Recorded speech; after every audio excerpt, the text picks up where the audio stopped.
Firman itu bukan semata-mata tentang janji, tetapi tentang karakter ilahi. Karakter Allah kita. Siapa dia dalam kehidupan kita. Yang pasti konsekuensi tidak meremehkan. Konsekuensi percaya itu ada.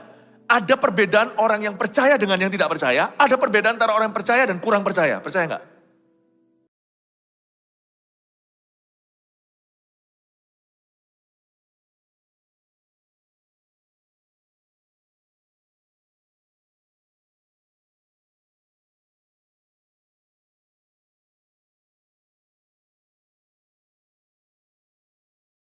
Mari kita baca Amsal 13, ayat yang ke-13 sampai 19, ambil catatan, siap-siap untuk menulis rema-rema dari Roh Kudus.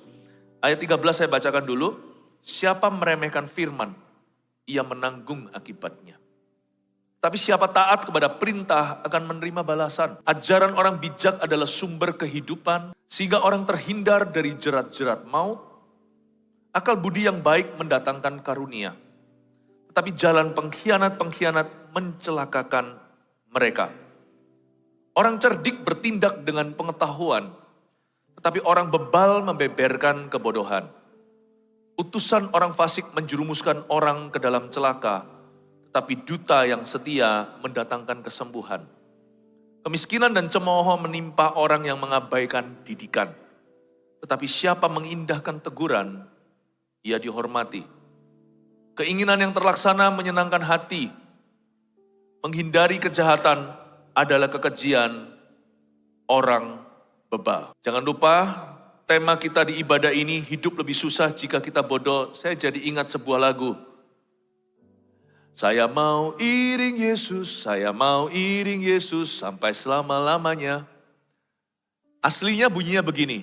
Meskipun saya susah, menderita dalam dunia, saya mau iring Yesus sampai selama-lamanya. Saya kadang-kadang kalau menyanyikan sendiri saya ganti. Meskipun kadang susah, menderita dalam dunia, saya mau ikut Yesus sampai selama-lamanya. Kenapa saya ganti? Karena nggak selalu susah kok. Hidup ini terus terang aja itu ada suka ada duka. Kalau susah terus ya enggak, happy terus juga kagak. Tapi meskipun hidup itu penuh penderitaan, Musa katakan, manusia itu hidup 7 atau 80, beberapa yang bisa lewat 90 sampai 100 itu perkecualian. Yang mati sebelumnya juga perkecualian. Tapi 780 itu dekorasinya adalah penderitaan kata Musa. Hidup itu sudah ada porsi suffering. Udah ada masalah. Tapi hidup itu jadi lebih susah kalau hati kita bodoh. Bodoh itu bukan IQ, bahkan bukan EQ. Bukan intelektual kita, bukan kepandaian emosi kita alias supel orangnya. Bukan. Yang disebut bodoh oleh firman itu adalah orang-orang yang bebal hatinya. Mungkin orang itu pintar, jenius sekolah, kutu buku, atau jenius bisnis. Orang yang punya hubungan koneksi yang luar biasa. Tapi itu tidak menggaransi bahwa orang itu bijaksana di mata Allah. Permulaan bijak itu atau permulaan hikmat adalah takut akan Tuhan. Harus punya prinsip. Yesus nomor 1 dan segalanya. Dan apa-apa sesuai kehendak Yesus bukan kehendak kita. Nah, hidup yang Yesus ada di tengah-tengahnya tidaklah kurang susah. Tetap ada kesusahannya, tetapi akan ada kesaksian iman. Akan ada pertolongan dan campur tangan Tuhan, ada rencana dan rancangan yang baik dari Roh Kudus. Itu bedanya. Makanya hidup yang bodoh bisa punya segala sesuatu. Kalau kita bodoh maksudnya hidup kita masih bisa melimpah ruah dengan harta dunia. Tapi kita akan miskin di hadapan Allah. Karena Allah tidak melihat apapun yang kekal di dalam hidup kita. Mari kita sekarang melihat ayat 13. Siapa meremehkan firman? Meremehkan itu gak tentu menghina. Meremehkan itu mengkortingnya. Siapa meremehkan firman, ia akan menanggung akibatnya. Kita itu gak bisa terlalu percaya sama firman. Makanya itu kita gak boleh asal-asalan. Manusia tidak bisa mendahului Allah. Firman itu berkuasa. Jadi iman kita segede-gede apapun hanyalah sebesar biji sesawi saja. Makanya itu kalau sama firman itu yang jor-joran. yang ngejos, tancap gas. Gak ada yang namanya overdosis firman, gak ada. Jadi jangan takut kita itu terlalu fanatik sama firman. Terlalu banyak dengar khotbah. Gak bisa kita itu kecanduan, gak bisa. Kekurangan iya. Karena manusia itu daging dan darah. Meremehkan itu bukan menghina. Meremehkan itu tidak mencapai titik maksimal. Siapa meremehkan? Apalagi orang yang asal-asalan. Aduh, ayat 13, siapa meremehkan firman ia akan menanggung akibatnya. Apalagi yang menghina ya. Coba sekarang saya jelaskan orang yang menghina firman, yang menganggap Alkitab itu. Jadi betul-betul memandang rendah gitu loh. Gak enak ya. Kita gak enak kalau dipandang rendah sama orang ya kan. Sungguhan. Kalau kita dipandang rendah sama orang, gak tentu orang itu harus menghina secara verbal. Tapi kalau kita dipandang hina kan kita tahu kan. Kita tahu. Itu gak enak. Alkitab itu punya feeling. Dia tahu siapa yang memperlakukan dia beda. Alkitab ini hidup. Bukan karena gentayangan atau rohnya, bukan. Tapi my word is spirit, kata Tuhan. Firmanku itu roh.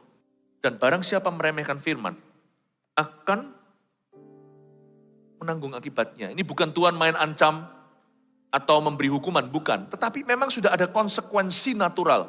Misalkan, perintah Allah kelima jangan berzina. Kalau kita remehkan itu, dan kita tidak sungguh-sungguh menjaga kekudusan seksual sejak bujangan. Kemungkinan besar yang terjadi adalah the opposite. Yang sebaliknya. Kalau Tuhan berkata jangan berzina itu, kita tidak remehkan. Itu pasti Tuhan punya maksud tertentu. Tuhan berkata jangan berzina karena Tuhan ingin pernikahan kita happy. Satu-satunya orang tua yang tidak punya menantu dan tidak pernah besanan adalah Tuhan. Sedangkan kita aja loh ketika anak kita menikah ya kita mau mereka bahagia loh. Padahal anak kita dipenggal separuh atau setengah lagi sudah menjadi milik pasangannya. Bukankah dua menjadi satu? Itu aja kita ingin mereka happy kok. Anak bukan lagi panggil satu pihak papa mama, pihak sananya juga dipanggil papa mama. Kita mau mereka bahagia kok, apalagi Tuhan kalau menikahkan. Yang memberkati itu Tuhan Yesus di depan melalui pendeta. Tuhan itu tidak punya menantu, tidak besanan. Karena dua-dua baik yang laki maupun perempuan adalah anak-anaknya. Tuhan itu mau happy, makanya Tuhan kasih perintah kelima, jangan berzina. Nah kalau kita menganggap remeh hal itu. Menganggap remeh itu mungkin waktu diberitakan kita berkata, kuno, itu kan masa lalu. Sekarang ini pokoknya yang penting Samenleven dulu tinggal bersama. Alkitab itu kan perjanjian lama. Itu kan semua 10 perintah Allah kan Old Testament tuh perjanjian lama. Ini gak relevan. Orang yang bicara begitu akan menuai akibatnya. Otomatis dia akan antibody rohaninya lemah. Pasti disikat dengan roh perjinan. Udah pasti. Orang yang bersikuku aja masih kadang-kadang goyah kok. Apalagi yang meremehkan pasti jatuh. Lihat nanti ketika broken family, broken home, ada pihak ketiga. Atau karena waktu masih bujangan tidak jaga kekudusan setelah menikah kurang cinta. Ada aja. Gini loh, saya gak berani remehkan firman. Sebab apa yang menjadi kebalikan firman itu akan terjadi atasku. Kalau saya remehkan itu. Saya gak berani remehkan. Makanya firman ini disebut di Efesus, sabuk pengaman kebenaran. Dia disebut ikat pinggang kebenaran atau seat belt. Karena itu saya tidak berani. Karena apapun yang firman ini katakan, saya tidak berani remehkan. Karena kebalikannya yang akan diturunkan dalam hidup saya jikalau saya meremehkannya. Tapi siapa taat kepada perintah akan menerima balasan. Garis bawahi menerima balasan. Menerima balasan itu adalah akibat. Ada sebab, ada akibat. Firman ini ada konsekuensi ketika diremehkan. Dan firman ini juga ada konsekuensinya ketika kita indahkan. Tidak berarti Tuhan itu seperti mesin soda. Kita masukkan 10.000 rupiah. Kita tekan tombolnya, keluar Pepsi. Keluar Sprite. Bukan begitu ya. Bukan berarti kalau aku percaya mesti terjadi. Bukan begitu ya. Firman itu bukan semata-mata tentang janji, tetapi tentang karakter ilahi. Karakter Allah kita. Siapa dia dalam kehidupan kita. Yang pasti konsekuensi tidak meremehkan. Konsekuensi percaya itu ada. Ada perbedaan orang yang percaya dengan yang tidak percaya. Ada perbedaan antara orang yang percaya dan kurang percaya. Percaya enggak? Ada perbedaannya. Ada perbedaan orang yang tetap pegang teguh pada kepercayaan seperti Abraham. Sekalipun sudah dijanjiin terus menerus. Namun demikian, tidak kunjung datang tuh anak sampai dia coba tolong Tuhan, keluarlah kasus Hagar. Ada perbedaan antara orang yang ketika menanti janji kompromi dengan yang terus menanti janji seperti Henok yang diangkat. Ada perbedaan. Konsekuensi daripada firman itu memang ada. Bapak, Ibu, Saudara, jemaat terkasih. Itu ada. Makanya ayat di sini mengatakan siapa meremehkan firman dia akan menanggung akibatnya. Tuhan itu fair, Tuhan itu adil. Tapi, ada tapi, siapa taat kepada perintah. Bukan hanya cara kita menerima firman. Cara kita melakukan itu lebih penting lagi. Karena kita dipanggil bukan untuk menjadi pendengar tapi pelaku. Tapi siapa taat pada perintah. Namun demikian sebelum melakukan, kalau kita asal-asalan, contohnya kenapa anak sekarang butuh banyak les-lesan? Karena mungkin di sekolah tidak sungguh-sungguh mendengarkan, antara anaknya tidak konsentrasi di kelas, atau gurunya kurang bagus di sekolah itu. Tapi guru bagus bukan jaminan. Saya pernah sekali tekankan kepada anak-anak saya, kalau kalian sungguhan dengarkan gitu di dalam kelas, gak perlu terlalu banyak les-lesan sih. Sungguhan. Jadi untuk taat aja, untuk lulus ujian, itu semua bergantung dari step one. Langkah ke-1 adalah cara mendengarkan. Memang Alkitab selalu menekankan bahwa menjadi pelaku firman lebih penting daripada menjadi pendengar firman. Tapi bagaimana kita bisa menjadi pelaku kalau tidak mendengar dulu? Berarti cara mendengarkan akan menentukan kelakuan. Amin Bapak Ibu Saudara. Makanya ada ayat di kitab Roma, surat Paulus kepada gereja Romawi. Dia berkata, bagaimana orang bisa selamat kalau mereka nggak percaya? Gimana bisa percaya kalau mereka tidak pernah mendengar? Gimana dengar kalau nggak ada yang beritakan? Gimana bisa beritakan kalau nggak ada yang diutus? Paulus itu coba pilah-pilah, dia itu menelusuri sebelum Injil itu menjadi revival di sebuah bangsa, harus ada yang tergerak hatinya. Dia itu menemukan embrionya atau baby stepnya, menemukan langkah bayinya. Langkah bayi menang dalam hidup ini adalah cara kita menerima firman itu. Dan cara pandang kita akan firman itu menentukan. Alkitab ini penting sekali, luar biasa. Hari-hari ini Alkitab, Lembaga Alkitab Indonesia ini terjemahan yang sekarang, ini akan ada cetakan baru. Alkitab yang sekarang saya pegang ini menjadi cetakan lama. Saya menugaskan beberapa hamba-hamba Tuhan di gereja ini, saya sendiri terus akan menelusurinya. Puji Tuhan saya percaya akan lembaga yang ada, namun demikian setiap gereja berdiri sendiri di hadapan Allah. Setiap gereja itu kepalanya adalah Kristus, gereja lokal maksudnya. Masing-masing kita harus sungguh-sungguh menjaga. Namanya anak seperti ini, sekalipun Anda secara usia sudah tua, tetapi secara rohani tetap anak-anak kami. Satu hal yang saya perhatikan sendiri tidak saya delegasi adalah beli susu waktu anak saya masih bayi. Susu yang masuk harus pas, bukan yang terlalu banyak gulanya dan sebagainya, formula. Kalau ASI kan dari Tuhan.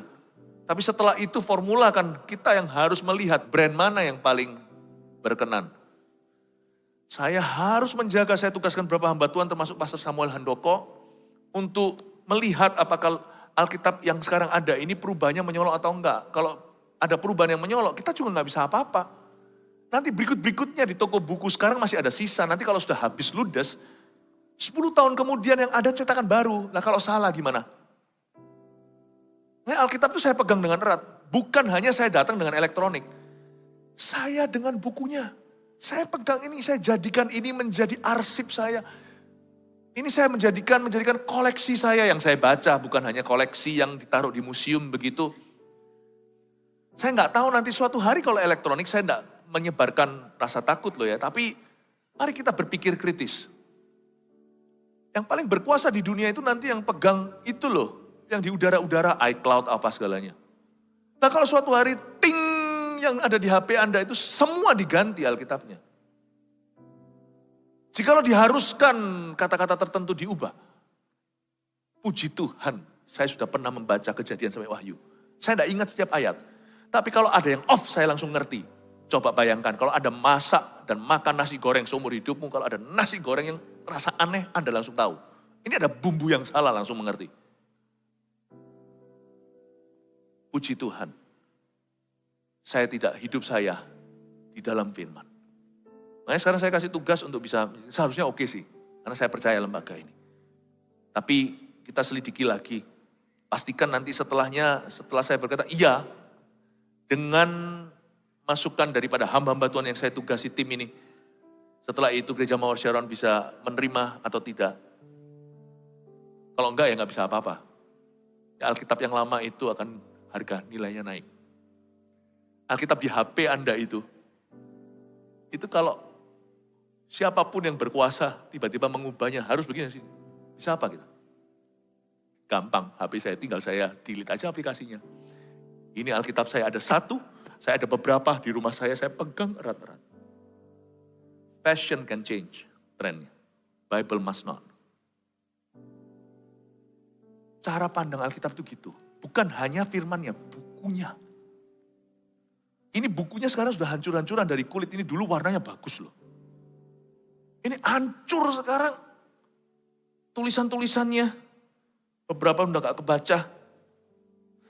Coba ya, buka-buka.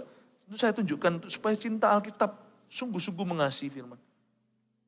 Kasih contoh aja lah, seperti halaman gini.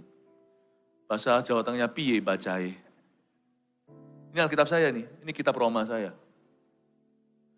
Ada beberapa kalau saya bukakan nggak ada waktu aja, saya lupa yang di halaman berapa. Itu ada plester-plesterannya saya pakai plester bening untuk tutup. Ada beberapa kata-katanya yang hilang karena robek, bukan karena saya kasar, tapi karena sudah dibolak-balik ini puluhan ribu kali. Belum lagi berkhotbah. Tapi untungnya ada 1-2 kata yang hilang itu saya ingat kok. Saya tahu kata penyambungnya apa. Cepat masukkan sini sebelum masa-masa sulit, semakin sulit akan datang dalam hidup ini. Jangan remehkan firman. Belajar Alkitab. Untungnya saya juga menjadi belajar sesuatu yang jarang dipelajari orang. Saya belajar teologi ya. Karena manusia bisa melakukan banyak keahlian yang lainnya. Tetap harus ada yang menjaga menara iman. Tuhan menetapkan orang-orang yang berjaga-jaga pada puncak-puncak menaranya. Untuk menjagai iman seluruh jemaat. Oh haleluya. Anda tidak perlu pergi ke sekolah Alkitab. Kalau memang tidak terpanggil di situ. Simple baca Alkitab aja, sungguh-sungguh. Jangan remehkan. Supaya kita tahu dan kita siap apapun terjadi di dunia ini. Kan kita tidak mengerti apa yang boleh terjadi. Konsekuensi daripada percaya firman adalah mengalaminya. Konsekuensi daripada sungguh-sungguh pegang iman kita pada firman itu akan ada perbedaan dalam kehidupan seseorang. Kalau tidak ada perubahan secara fisik terjadi, perubahan rohani orang itu akan nyata. Akan ada perbedaan. Orang yang mengenal Allah dan yang tidak mengenal Allahnya itu ada. Dan lucunya dua-dua bisa ada dalam satu gereja. Gereja karismatik pun yang berbahasa roh tidak menjamin bahwa orang yang ada di dalamnya semua mengenal Allahnya. Tahu Tuhan ya, seperti kita tahu presiden kita, Bapak Jokowi, yang kita doakan. Kenal gak tentu? Bapak Ibu Saudara kita mesti kenal Yesus. Karena ini zaman edan, zaman yang sesat. Anything goes, apapun bisa terjadi. Bukan karena rasa takut, tapi keluar dari rasa menghargai, saya tidak mau sia-siakan firman yang ada di tangan saya.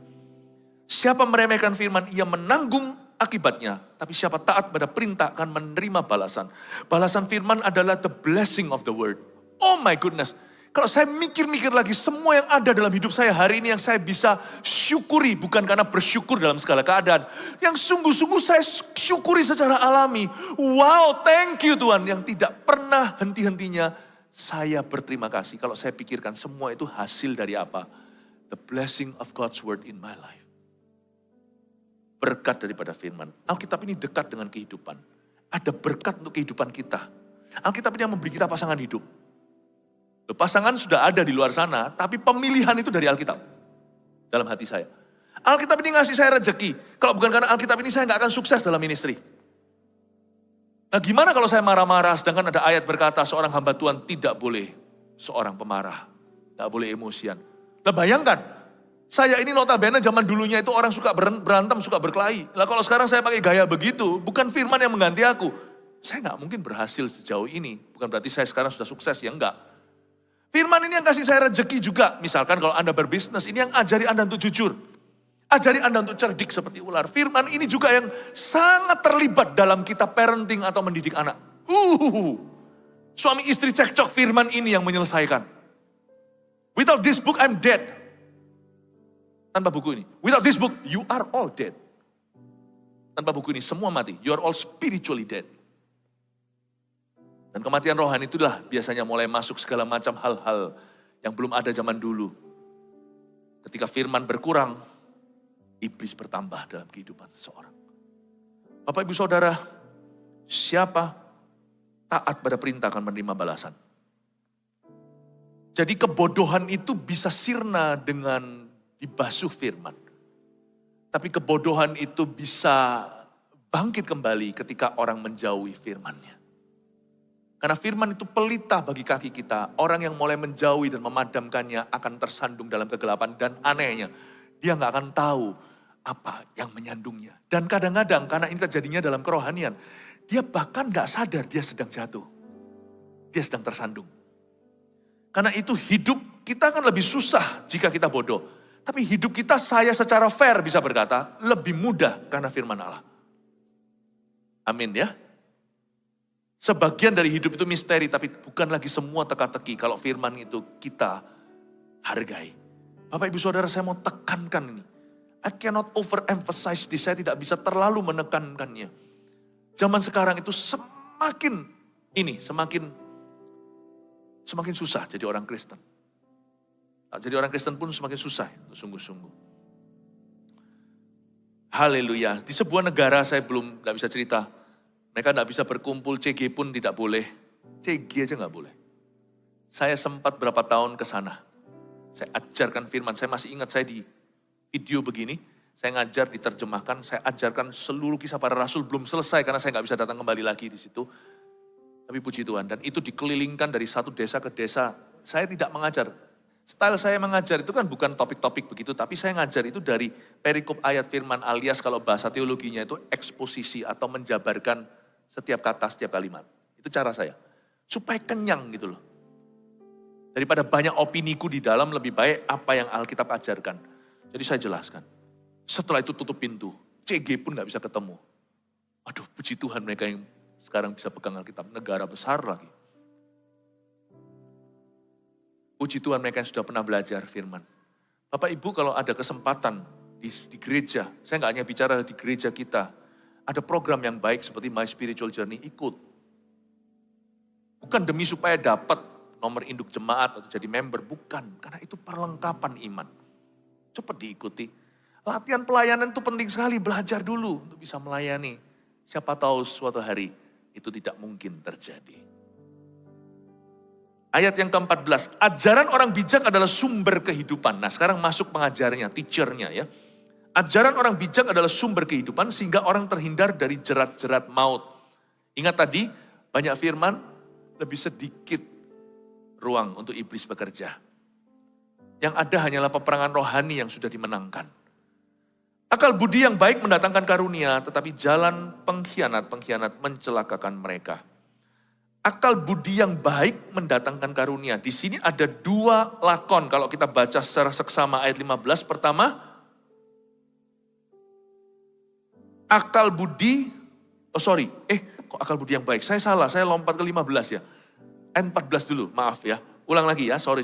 Ayat 14. Ajaran orang bijak adalah sumber kehidupan, sehingga orang terhindar dari jerat-jerat maut. Saya ulang lagi, ajaran orang bijak adalah sumber kehidupan. Mari sekarang kita lihat bahwa Tuhan menaruh pengajar-pengajar dalam tubuh Kristus. Dan Tuhan taruh itu paling aman di dalam gereja. Karena gereja itu bukan persekutuan yang buka tutup. Gereja juga bukan sosial media yang trending dan viral, lalu kemudian hari cepat sekali bergulir berita yang lainnya. Gereja itu adalah tempat di mana seseorang dikenal oleh seseorang yang lainnya, setiap orang saling mengenalnya, tak peduli sebesar apapun gereja itu tetap di situ. Gereja tidak bisa tutup seharusnya. Gereja yang asli, sampai Tuhan datang. Dia bisa berdarah-darah, dia bisa mengalami bahkan kematian, atau bisa mengalami semacam kekeringan rohani, tetapi gereja tidak bisa tercabut. Karena itu ajaran orang bijak adalah sumber kehidupan. Di sini ada dua lakonnya. Pertama ajarannya atau teachingnya. Kedua orang bijaknya. Tidak disebut nama supaya terbuka cek kosong bagi setiap gereja sampai sepanjang zaman. Ajaran orang bijak adalah sumber kehidupan. Di sini the teaching and the teachers. Makanya Alkitab mengajarkan bahwa seorang gembala sidang, seorang penatua dalam bahasa surat Paulus, harus cakap mengajar. Ini bukan pandai berkhotbah, tapi dia harus pedulikan pengajaran yang masuk ke jemaatnya. Dan bisa mempertanggungjawabkan pengajaran yang diizinkan atau pengajaran yang dia sendiri ajarkan. Karena kan misalkan kita ibadah setiap minggu kan tidak selalu gembala sidangnya sendiri yang berkhotbah. Itulah sebabnya saya anggap tempat di depan ini sakral. Ini bukan seperti konser gitu. Tetapi ini adalah impartasi value, impartasi roh dan kebenaran. Ini penting pertemuan besar. Selama bisa jangan ditiadakan, di beberapa negara tidak memungkinkan. Nah, ajaran orang bijak di sini itu berarti teachingnya itu. Perlu kita itu menerima teaching, makanya seorang gembala sidang, penatua jemaat harus cakap untuk mengajar. Bahkan seorang diaken pun di Alkitab katakan harus cakap untuk mengajar. Jadi Tuhan menaruh teachers, guru. Yang saya maksudkan bukanlah jawatan guru, ada 5 jawatan supaya Anda tidak bingung. Rasul, nabi, ini jenis-jenis pelayanan. Rasul, nabi, gembala, guru, gembala, penginjil. Rasul, nabi, penginjil, gembala, guru. 5 jawatan di kitab Efesus. Ini bicara tentang the nature of one's ministry atau bicara tentang sifat urapan seorang hamba Tuhan. Ya. Memang mungkin secara jabatan PDT misalnya, pendeta. Tetapi secara fungsinya dalam tubuh Kristus mungkin rasul. Anda harus mengerti perbedaannya. Apakah itu rasul? Rasul itu digambarkan seperti jempol ibu jari ini. Dia bisa jadi apapun. Tapi dia pendek usianya. Gak bisa lama melulu tentang teaching, tentang mengajar atau tentang mengembalakan. Gak bisa. Tapi seorang rasul itu yang mengeratkan semuanya. Jadi kemungkinan rasul adalah pastor of pastors. Seperti gembalanya para pendeta, itu rasul. Yang memimpin kegerakan, kebangunan rohani, memimpin sebuah network, movement of God atau kegerakan Tuhan. Itu kemungkinan adalah seorang rasul. Paulus pun disebut sebagai ring leader waktu dia ditangkap, berkata inilah orangnya. Inilah pemimpin utama mereka. Mereka mengakui, musuh pun mengakui kerasulannya. Dan kamulah bukti kerasulanku, kamulah ladang Allah, bukti bangunan gereja di Filipi, gereja di Kolose, gereja di Efesus, sampai Roma pun menerima wewenangnya. Luar biasa, rasul. Ada macam-macam jawatan yang disebut. Nabi, ya, nabi. Nabi itu ada sendiri. Kalau saya biasanya ini jempol ibu jari seperti rasul, yang menunjuk ini seperti nabi, yang paling panjang ini biasanya penginjil, jangkaunya panjang sekali. Penginjil itu bisa aja ketemu raja gampang, presiden, pejabat gitu, gampang sekali membawa Injil, membuka pintu massal. Yang Injilnya bukan witness atau bukan seorang yang bersaksi satu dengan yang satu, tapi dia seolah-olah punya jala, tapi dia rendah hati berkata, enggak lah saya sama aja, enggak sama, dia punya jawatan. Makanya beda, kita menangkan orang satu persatu, ponaan kita, teman kita, rekan kerja kita, dia sekali tebar, boom, satu kota. Tapi kadang-kadang rasul pun bisa nampaknya seperti penginjil. Tapi lihat, nafasnya bukan tentang penginjilan. Tapi perintisan gereja di mana-mana. Anda tahu, cincin kawin kita kan terletak di sini. Disinilah gembala. Kawin dengan gerejanya. Mengkawinkan gerejanya dengan Kristus. Lalu habis itu yang kecil ini seolah-olah kecil. Tapi tanpa ini semua tidak seimbang. Dia bisa membuat sesuatu yang rumit seolah-olah. Bisa jadi gampang seperti jari kecil kita. Simple, gampang, easy. Sesuatu yang sifatnya rumit diajarkan dengan begitu praktis. Semua orang bisa menerima, oh gitu ya. Padahal itu sesuatu yang sifatnya kayaknya rohani banget gitu. Bisa praktikal, luar biasa. Teacher, itu luar biasa. Dan masing-masing ini, kalau Anda lihat pendeta-pendeta di dunia ini misalkan, ada banyak gereja. Kalau kita melihat ada gereja-gereja yang dipakai Tuhan. Pendetanya itu mungkin tulis jabatannya pendeta. Gembala sidang. Tapi mungkin dia seorang nabi. Fungsinya. Ada tempat tertentu, jawatannya kelihatan sekali. Orang itu guru. Makanya kalau dia gembalakan, dia perlu tim pengembalaan yang kuat. Kalau enggak, gerejanya cuma pengajaran-pengajaran doang. Tidak ada kegerakan. Atau tidak ada pengembalaan, mungkin. Jadi enggak bisa kita itu hanya melihat orang itu dari jabatannya, pendeta. Kita harus melihat juga gembala Anda itu punya karunia apa. Nah, saya enggak bicara tentang saya. Ini bukan dalam ajang untuk mencari saya ini karunianya apa. Tapi supaya Anda mengerti bahwa Tuhan itu taruh penjaga dalam kehidupan umatnya. Tuhan itu taruh teacher, guru-guru di dalam gereja. Yang bisa mengajari kita. Lalu urapan itu diteruskan, muncul pengajaran-pengajaran di dalam gereja. Ada orang-orang yang awam seolah-olah. Orang-orang yang layman, bukanlah seorang full timer. Tapi Tuhan juga kasih kemampuan untuk mengajar. Puji Tuhan. Tetapi lihat ya, pengajaran itu ditanam di gereja lokal. Makanya itu sebagai orang Kristen di zaman seperti ini, jangan bergantung sosial media to teach you. Makanya itu kita punya kebiasaan kalau kita itu melihat, apa namanya itu bahasanya, saya itu kurang ngerti yang gini-gini. Tetapi misalnya kalau kita lagi lihat Instagram gitu, terus lihat banyak-banyak, apa namanya, feed ya? Apa? Bukan feed, apa namanya, story. Bukan story, apa itu yang post. Ya pokoknya gitulah, Anda mengerti maksud saya. Lihat gitu-gitu ya, kadang-kadang kita bingung gitu segalanya. Jangan. Kalau supaya mau iman Anda dan iman saya itu kuat, jangan terombang-ambing dengan angin-angin pengajaran di luar sana. Sosial media apalagi itu bukanlah tempat utama ajaran orang bijak. Bukan. Puji Tuhan gereja kita diberikan kepercayaan saat teduh bersama. Lalu di Jakarta ada satu lagi yang luar biasa jangkauannya namanya worship night. Lalu berkembang kemana-mana. Praise the Lord. Tapi itu bukan satu-satunya. Gereja kita tetap eksis selama pandemi, sebelum pandemi, sesudah pandemi. Hubungan itu tetap jalan, malah sekarang banyak keluarga saat teduh tertanam di dalam CG. Jangan cari pengajaran dan cari kebenaran dari media sosial. Cari kebenaran dari firman, dari orang yang Tuhan taruh di hidupmu, dari komunitas iman yang sah, dari gereja lokal yang mengajarkan dengan semua guru-guru dan jawatan-jawatannya. Karena mereka tidak bisa lari. Di gereja tidak bisa tabrak lari, tidak bisa. Setiap pengajaran dipertanggungjawabkan oleh Tuhan.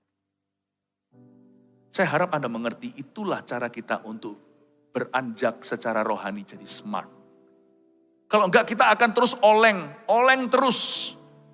Terombang-ambing sebab yang viral kan beda-beda, yang trending juga enggak sama. Ajaran orang bijak adalah sumber kehidupan. Saya tanya, di manakah sumber pengajaran? Sumber pengajaranku, ini saya ya. Ini. Boleh kita beli Alkitab Study Bible, beruntunglah mereka yang bisa bahasa asing, misalnya bahasa Inggris. Kalau enggak telat untuk belajar. Karena kalau bahasa Indonesia kan versinya terbatas, kalau bahasa Inggris kan banyak. Berbahagialah, ada yang NIV, New International Version, ada yang, itu semua saling melengkapi, yang paling light, yang paling dasar itu seperti The Message.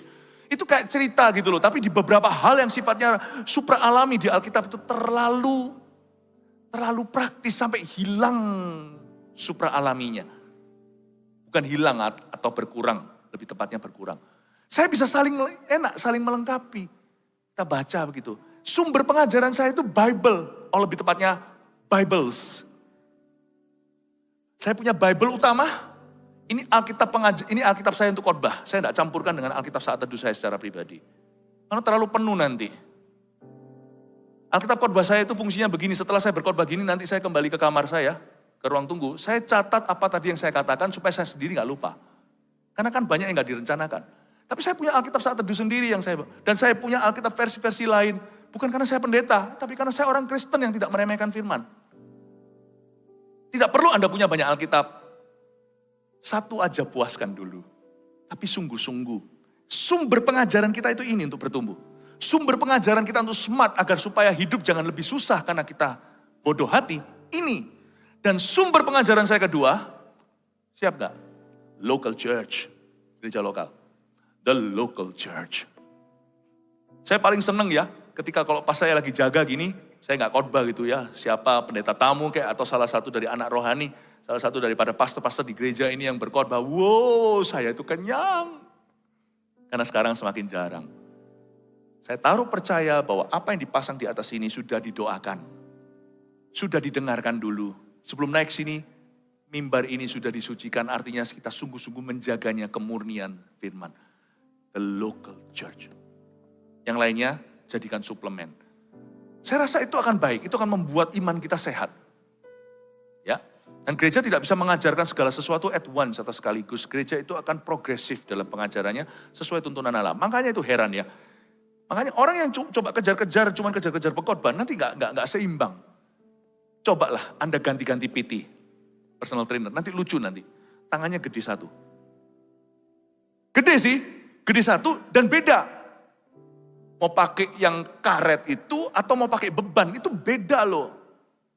Orang yang ngerti yang badan kalistenik yang cuman pakai beban berat badan dengan yang pakai barbel tenan, itu beda hasilnya.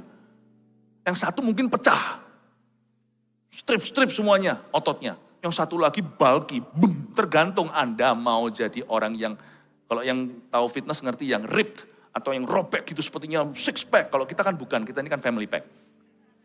One pack ya.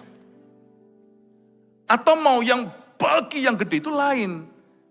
Nah kalau gereja A ke arah bulky, gereja ini ke arah ripped. Anda sebentar ke sini, sebentar ke sana, sini. Apalagi kalau pelayanan segini, ke sana, ke sini. Nanti tidak seimbang, gede sini. Anda nggak akan sampai tujuan. Karena tujuan setiap gereja beda, sekalipun sama-sama Kristusnya. Ada programnya. Cambridge misalnya, mau orang yang mau sekolahnya itu ke arah apa? Ke arah ke Amerika atau ke arah yang ke British, itu beda pula. Itu beda. Jurusan pun ada IPA, IPS, sekalipun sama-sama SMA. Jangan biasakan untuk jadi hopper. Sini. Sungguhan loh, Kristen tidak bertumbuh dengan cara begitu. Kristen jalan-jalan iya. Tapi jemaat tidak bertumbuh dengan cara demikian.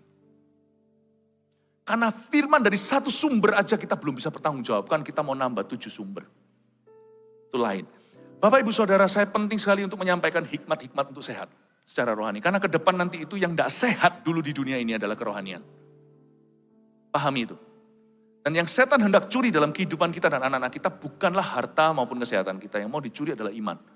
Dan yang mau dicuri adalah kebenaran. Ajaran orang baik, bijak adalah sumber kehidupan. Jadi ada ajaran, ada orang bijaknya yang ditentukan. Sehingga orang terhindar dari jerat-jerat maut. Sehingga orang terhindar dari perkara-perkara yang tidak perlu. Akal budi yang baik mendatangkan karunia. Coba lihat ayat 15 sekarang, kita mulai masuk ke, meluncur ke hikmat-hikmat lainnya. Akal budi yang baik mendatangkan karunia. Tetapi jalan pengkhianat-pengkhianat mencelakakan mereka. Saya suka sekali kata akal budi yang baik mendatangkan karunia. Karena hidup yang susah jadi lebih mudah kalau kita jadi orang baik. Jadi orang benar dulu ya. Jadi ayat-ayat di atas, yaitu ayat 13-14 sudah mengajarkan kita apa yang benar. Apa yang benar. Sekalipun baik, bedakan loh kan baik kan. Aku angkat barbel, aku kalistenik. Aku pilates atau aku yoga. Kan baik semua, ya tahu baik. Tapi coba campurlah semua yang baik itu keluar bingung. Makanya cari apa yang benar, what's right in God's good plan for you.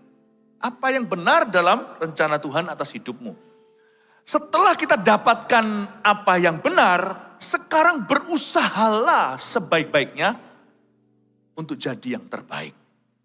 Nah disinilah hidup yang susah jadi lebih mudah.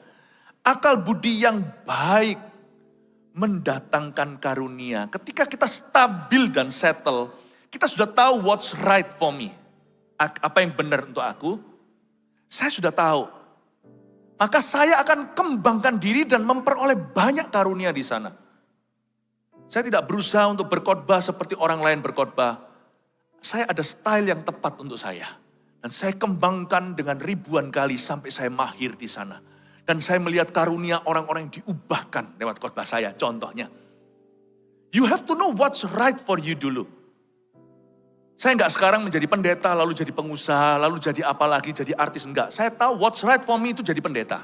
How about you? Bagaimana dengan Anda? Setelah Anda tahu jalur yang benar atau tepat untukmu, kembangkan dirimu semaksimal mungkin, dan jadilah orang bukan hanya yang terbaik di situ, jadilah orang baik juga di sana. Bapak Ibu Saudara, akal budi yang baik itu mendatangkan karunia. Orang yang baik itu lebih di-welcome sama Tuhan dan di-welcome sama orang lain. Meskipun orang jahat dikasihi Tuhan, Tuhan lebih senang bergaul dengan orang baik atau orang jahat? Orang baik. Sekalipun kita itu akan mengasihi orang apa adanya dan menerima mereka, kalau kita boleh pilih, kita lebih suka bawa ke jalan-jalan atau pas liburan orang baik atau orang jahat? Orang baik. Berarti orang baik itu yang sekarang mulai ditinggalkan oleh dunia. Dunia merasa orang baik itu enggak keren. Lihat sekarang, mana ada yang menggembar-gemborkan, mari datang ke sini supaya jadi orang baik. Gak ada yang mau mendaftar. Saya beritahu ya, jadi orang baik itu gak pernah kadaluarsa. It's still good to be a good person. Tetap baik untuk menjadi orang baik, karena orang baik itu akan diajak oleh banyak orang. Diajak kerjasama, dikasih lowongan, dipekerjakan, yang lainnya PHK, sana diberikan lowongan kerja. Orang baik itu masih laku di dunia ini. Gak percaya? Tanya wanita yang mau menikah dengan bad boy. Sukanya itu yang keren gimana, tapi ketika jadi suami dia berharap tidak menikah sama orang itu. Dan dia pasti mau, kalau dia bisa rewind atau putar ulang kembali hidupnya, dia akan cari orang baik, bukan cari orang keren seperti dia. Suami yang baik tidak pernah lewat musimnya. Istri yang baik tidak pernah menjadi sesuatu yang berlalu. Sampai kapanpun orang baik masih laku. Makanya dikatakan akal budi yang baik itu mendatangkan karunia.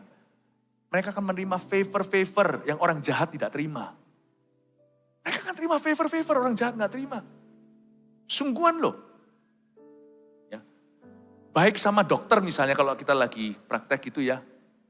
Saya belajar sesuatu, bukan pakai jalan curang. Malah justru kalau mereka tahu saya siapa, saya pendeta, saya bukan siapa-siapa. Lalu mereka sungkan gitu, saya dimasukkan dulu segalanya gitu, saya jadi sungkan sama pasien yang lain. Saya biasanya di situ, enggak, saya antri, enggak. Kadang-kadang itu bisa otot-otot, enggak apa-apa, saya antri, enggak apa-apa, saya enggak mau nyerobot.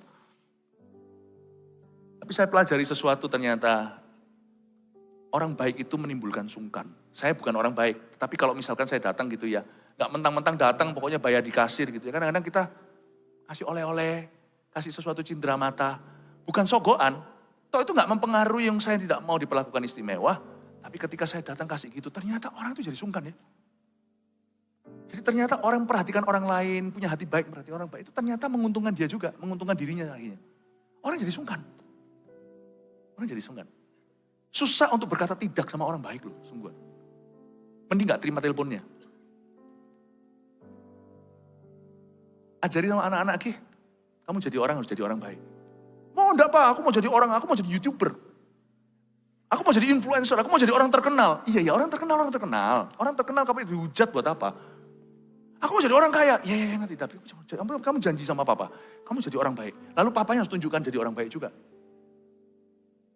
Karena orang baik pasti punya musuh. Tapi musuhnya tidak akan kesumat sama dia. Musuhnya paling musuh cemburu. Orang jahat punya musuh bebuyutan. Yang kesumat, turun-temurun, dia akan makan keturunannya. Orang baik itu punya satu kelebihan. Banyak orang berutang sama dia. Orang baik gak akan lama-lama tanpa pekerjaan. Tidak akan lama-lama tanpa orderan.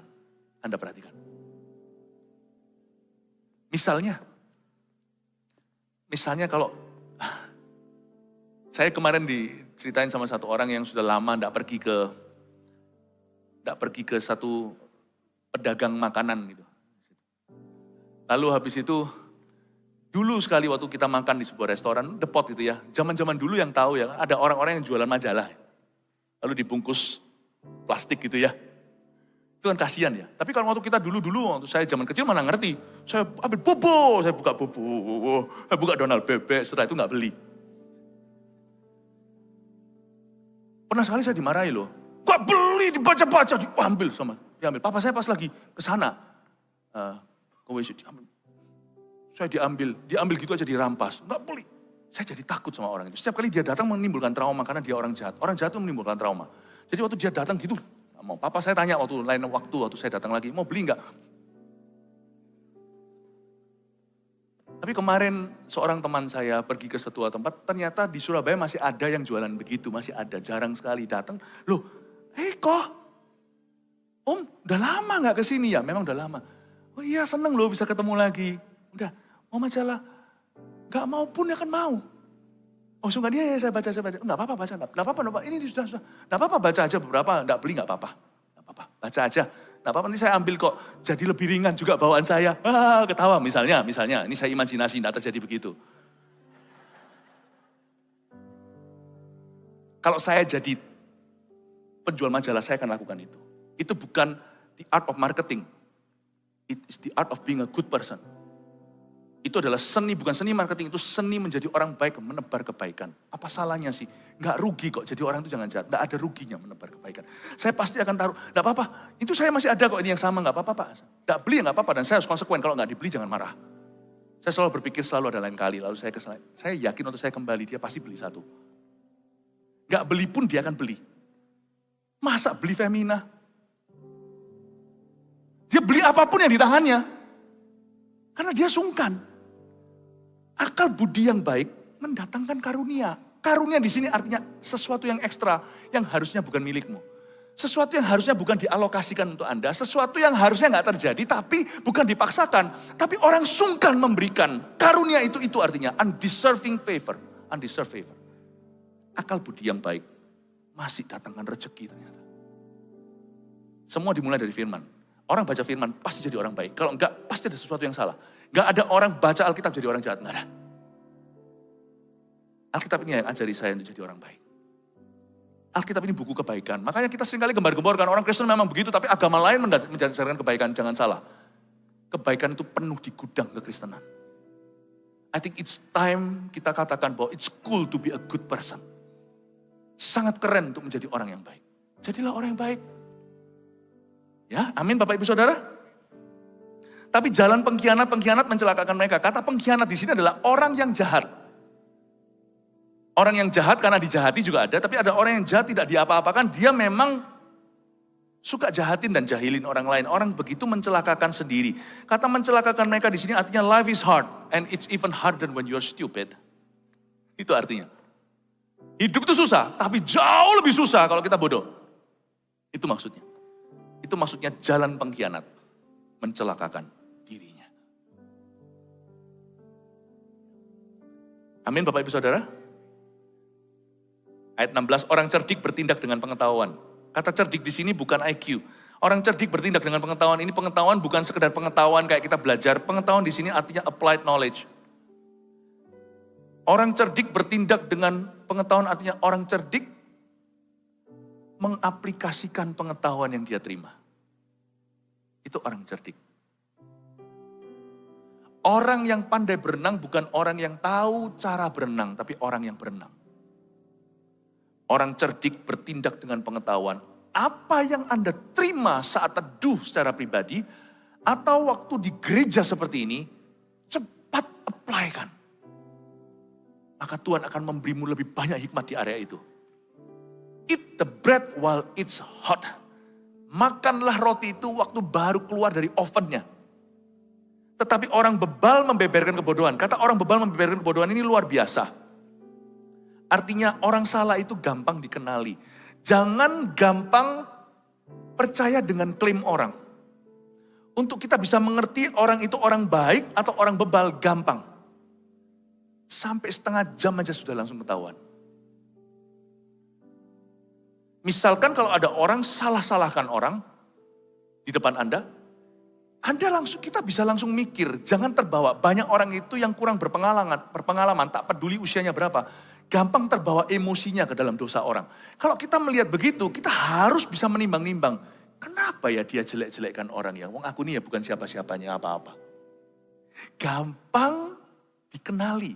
Alkitab ini ngomong dengan pintas, tapi orang bebal gak usah di-label apa-apa. Bahkan tidak perlu ditemukan. Orang bebal bisa membeberkan sendiri kebodohan-kebodohannya. Amin Bapak Ibu Saudara. Hati-hati dalam hidup ini ada second hand smoking. Ada perokok yang tidak pernah mengisap rokok sendiri, tetapi yang mengisap asap orang lain. Tahukah ada banyak kutukan yang terjadi menimpa orang benar, karena orang benar itu kepancing sama orang salah.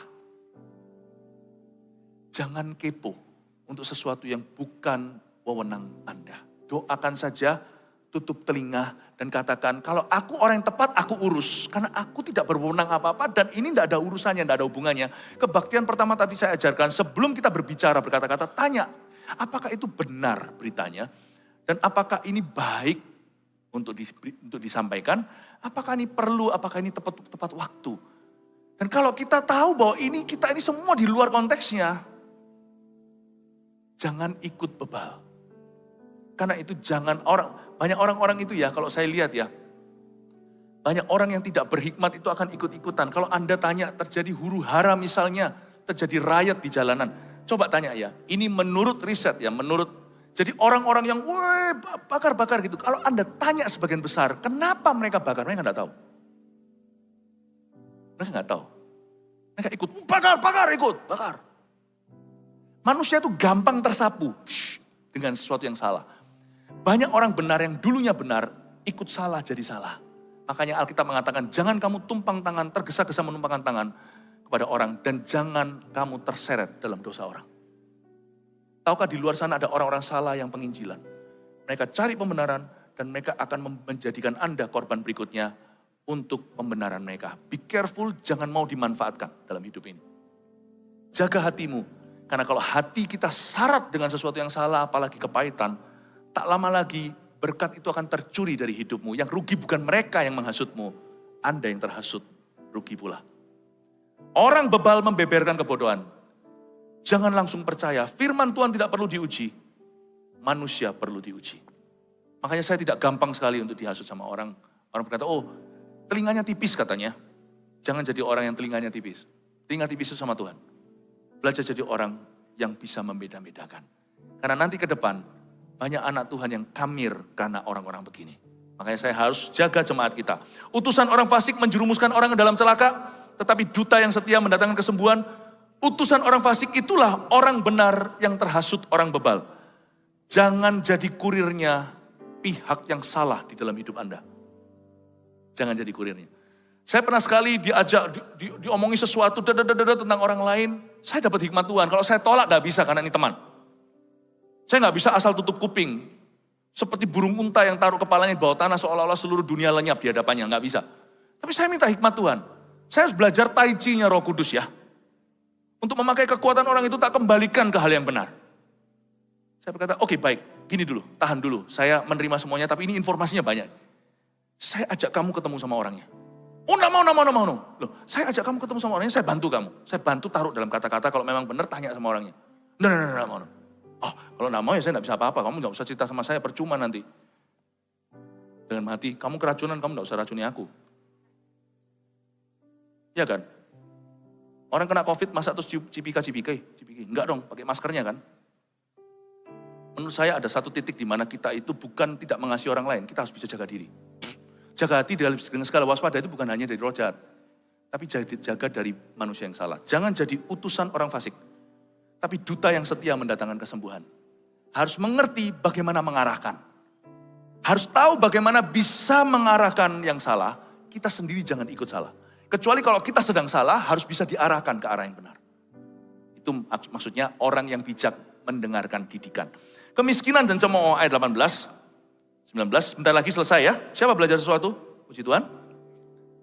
Kemiskinan dan cemooh menimpa orang yang mengabaikan didikan.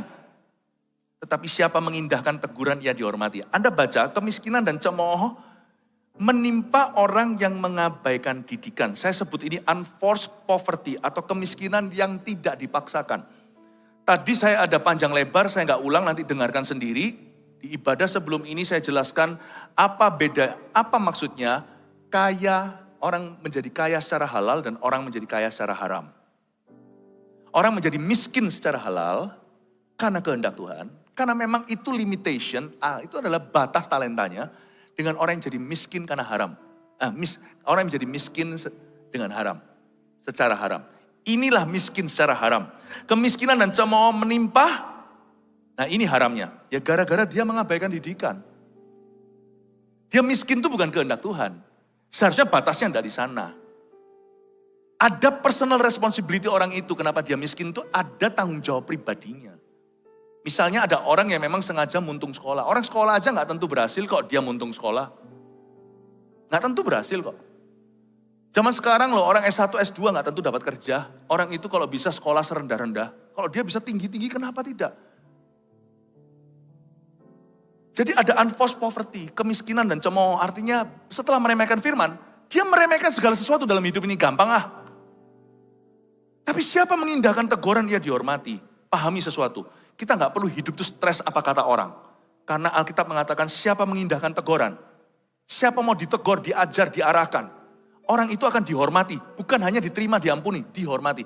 Sebenarnya loh ya, bukan hanya gereja. Seluruh dunia yang sudah jatuh dalam dosa ini, sekarang ini sudah kesetanan, bahkan masih toleransinya tinggi. Betul nggak?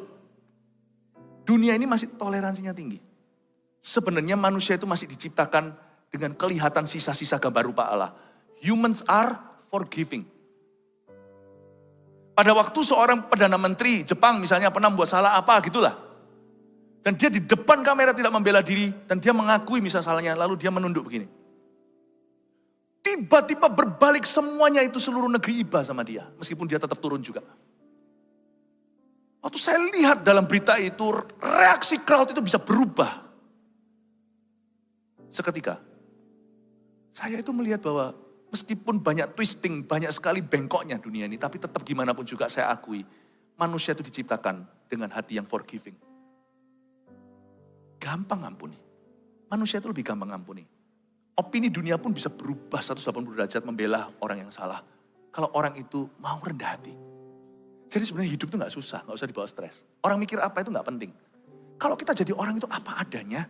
Dan jadi orang itu mau diarahkan, gak membela diri. Dan kalau kita benar ya kita harus bela. Tapi kalau kita memang salah ya kita ngomong apa adanya. Ya sorry, kasih aku kesempatan lagi. Biasanya akan dikasih kesempatan lagi. Lowongan pekerjaan misalnya. Karena manusia dicipta dengan hati nurani. Siapa mengindahkan teguran ia dihormati. Saya melihat di sini betapa indahnya bahwa manusia itu hidup di dunia ini tidak kurang-kurang second chance given. Kesempatan kedua diberi. Ya, terakhir, keinginan yang terlaksana menyenangkan hati, menghindari kejahatan adalah kekejian bagi orang bebal. Ini nanti saya sudah jelaskan di ibadah sebelumnya tentang dividen dan sebagainya. Anda dengarkan sendiri. Maksudnya keinginan yang terlaksana menyenangkan hati itu pentingnya anak tangga. Jangan cuman ini loh ya. Jadi kalau kita itu mau hidup itu tidak terasa susah, jangan semua itu ditumpuk di belakang. Hidup itu dibagi jadi ronde-ronde kecil. Di mana setiap ronde itu ada suatu pencapaian yang harus dirayakan. Makanya kita ada ulang tahunan. Makanya kita juga ada sweet 17-an. Anak kecil bayi yang umur 1 juga dirayakan sama handai taulan. 1 bulan maksud saya. Tetap ada sesuatu. Demikian pula di dalam bisnis, dalam pelayanan. Jangan jadi orang yang cuman menaruh semua targetnya itu di belakang. Keinginan yang terlaksana menyenangkan hati soalnya. Tapi harapan yang tertunda itu menyedihkan hati. Jadi jangan jadi orang yang gini. Tunggu dulu sampai situ. Kita gak usah tunggu kaya baru bisa nikmati hidup. Kita tidak usah tunggu sembuh baru bersyukur. Kita tidak usah keluar dari hutang dulu baru bisa bisa berbelas kasihan dengan orang yang kurang. Kita tidak usah menunggu sampai sesuatu terjadi. Keinginan yang terlaksana. Businessman yang begini biasanya businessman besar. Tapi ditinggal oleh banyak orang. Karena ujungnya sampai ujung. Semua kongsian tidak makan. Semua kita puasa. Sampai kita mencapai itu. Percayalah saya, akan banyak orang yang meninggalkanmu. Hidup jadi lebih susah. Karena ambisi kita, tidak ada kilometer-kilometer tertentu yang kita bisa syukuri. Praise God for every little progress in your life. Syukurilah untuk setiap progres kecil dalam kehidupanmu. Cari kesempatan untuk syukuran. Syukuran bukan selalu harus tumpengan. Cari kesempatan untuk, ayo kita sebentar makan bersama-sama. Gak tentu harus makan-makan, gak tentu mahal. Kumpul sebentar, doa dan berkata, terima kasih Tuhan. Kami belum mencapai target kami. Tapi kami sudah ada baby step yang terjadi. Kita bersyukur. Itu ya membuat hidup jadi lebih mudah. Tidak stresnya itu panjang jadi depresi segala. Hidup itu menjadi langkah-langkah kecil yang kita bisa ukur dan kita bisa berterima kasih sama Tuhan. Tanpa kita sadari, waktu kita menoleh, langkah besar sudah terjadi. Hidup itu susah kalau kita ngotot semuanya itu harus terjadi di waktu kita. Tapi hidup itu jadi mudah kalau keinginan itu terkabulkan. Artinya jangan fokus kepada apa yang belum Anda punya. Fokuslah kepada apa yang telah terjadi. Sedikit pun syukuri. Ini pun hikmat dari firman. God bless you, biar hidup Anda semakin diberkati oleh Tuhan.